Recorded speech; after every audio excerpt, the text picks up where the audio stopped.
चलिए, तो फिर मैं अब किसान के बारे में कहती हूँ। बहुत से लोग कहते हैं कि किसान के लिए मोदी जी ने इतना नहीं किया जितना कि वो कहते हैं, और राहुल गांधी ने जो लोन माफ किया है उसको आपने लॉलीपॉप कहा। अब आप किसान को देख लीजिए, जब मुसीबत पड़ती है और वो लोन वापस नहीं कर पाता, उसको कर्जा, उसमें क्षमता नहीं है कर्जा वापस करने की, और दूसरी तरफ है जो लोग इकोनॉमिक ऑफेंडर्स, वो मजा लूट रहे हैं, बाहर बैठे हुए हैं। तो उन्हें तो लगेगा कि राहुल गांधी उनके साथ है या कांग्रेस पार्टी गरीबों के साथ है, किसान के साथ है।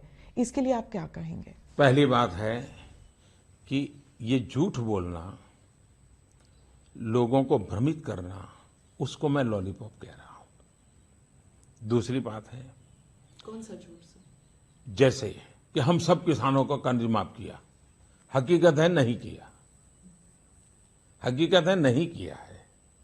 आप उनके अपने सर्कुलर देख लीजिए। तो इस प्रकार का झूठ और भ्रमित करने वाली बातों से फायदा नहीं है। दूसरी बात है कि भारत सरकार ने जो बैंकों से रुपये लूट करके मौज करते थे, हमने कानून बनाए, आज 3 लाख करोड़ रुपया वापस आया है। जिसको आप कहते हैं कि लोग मौज करते हैं, 3 लाख करोड़ रुपया वापस लाने का काम इस सरकार ने किया है। तो ये दोनों की तुलना करके लोगों को उकसाने वाला झूठ नहीं बोलना चाहिए, और कोई जिम्मेवार राजनीतिक दल हो तो उसने बिल्कुल नहीं बोलना चाहिए। तीसरी बात है, अगर कर्ज माफी से किसान का जीवन मुक्त होता है, मदद होती है, तो बिल्कुल करना चाहिए। लेकिन क्या हुआ है, इस देश में पहले भी सरकारों ने, देवीलाल जी के जमाने में भी कर्ज माफी की थी। 2008-9 के चुनाव जीतने के लिए भी कर्ज माफी की गई थी। बार बार कर्ज माफी करने के बाद भी ऐसी क्या कमी है व्यवस्था में कि किसान कर्जदार बन जाता है और सरकार को चुनाव और कर्ज माफी का सरकार चलाना चलता है।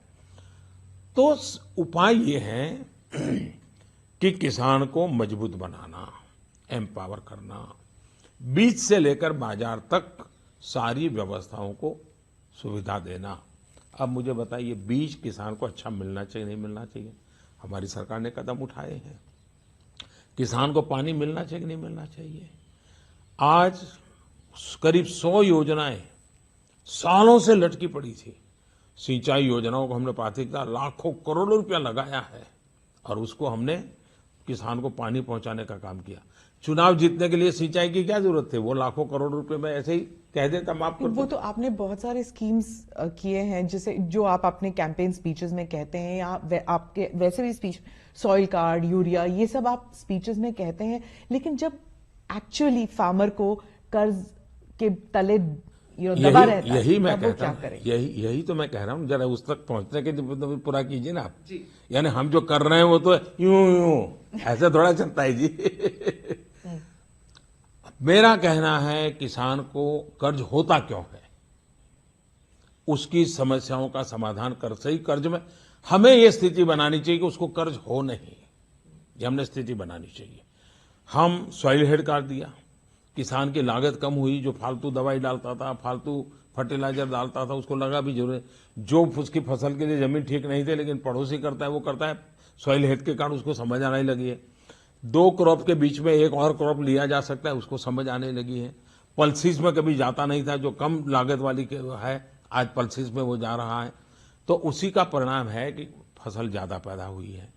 लेकिन उत्पादन के बाद वैल्यू एडिशन, हमने बहुत बड़ा अभियान चलाया है किसान योजना के द्वारा, और उसमें हम फूड प्रोसेसिंग, वैल्यू एडिशन, उस पर काम कर रहे हैं।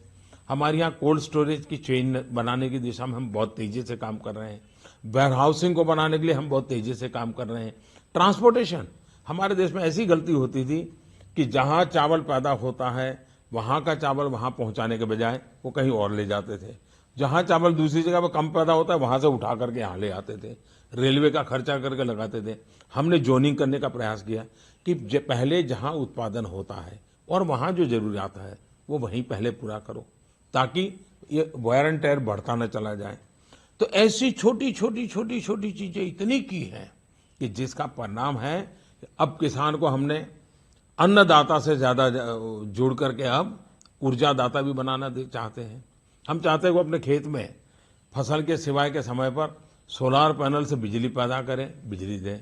हम सोलार पंप दे रहे हैं ताकि बिजली का बिल ना आए, वो सोलार पंप से अपनी खेती करें, उसकी कॉस्ट कम हो। दूसरा एमएसपी, किसानों की कई सालों से मांग थी कि भाई स्वामीनाथन कमीशन को लागू करके 1.5 गुना लागत का एमएसपी दिया जाए। 22 फसलों में हमने ये निर्णय कर लिया। अगर 2007 में जब ये स्वामीनाथन कमीशन का रिपोर्ट आया, उन्होंने एमएसपी लागू कर दिया होता तो धीरे धीरे वो व्यवस्था परफेक्ट बन गई होती और किसान कर्जदार नहीं हुआ होता।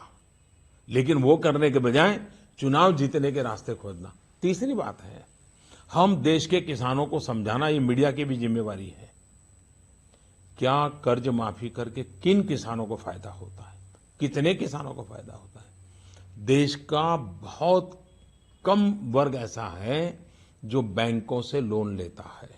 ज्यादातर किसान साहूकार के पास से लोन लेता है और ये जब सरकार योजना बनाती है तो उसमें वो किसान नहीं आता है। जो किसान को मरना पड़ रहा है वो इस व्यवस्था का हिस्सा नहीं है, वो उससे बाहर है। और इसलिए ये सिर्फ चुनावी स्टंट किए जा रहे हैं। फिर भी अगर राज्य सरकारें करती हैं तो हम उनको रोकते नहीं हैं।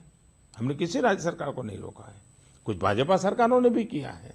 तो जिस राज्य की जैसी सुविधा होगी वो करेंगे, हम किसी को रोकते नहीं हैं। लेकिन इस समस्या का समाधान दूर करने के लिए भारत सरकार कमिटेड है, किसानों की ताकत बढ़ाने के लिए कमिटेड है, किसानों की समस्याओं का समाधान करने के लिए कमिटेड है और इसके लिए किसानों को एम्पावर करने के लिए जितने कदम उठाए जा सकते हैं उसको पूरी तरह उठाने का हम प्रयास कर रहे हैं। नरेंद्र मोदी जी अपने दायित्व को संभाले थे, तब से लेकर आज तक लगातार उनकी कोशिश है कि मंत्रिपरिषद के निर्णय के केंद्र में गांव, गरीब और किसान रहे। गरीब की ताकत बढ़े, किसान की ताकत बढ़े, खेती मुनाफे में आए, किसान की समृद्धता हो, गांव में संपन्नता हो, जिससे कि देश हमारा आगे बढ़ सकने में सक्षम हो। इसलिए गत 6 वर्षों में गांव के सर्वांगीण विकास और किसान की समृद्धि की दृष्टि से अनेक निर्णय हुए हैं जो समय समय पर आप सबके सामने निर्णयों के रूप में आते रहे, जिनका क्रियान्वयन ठीक प्रकार से हो रहा है।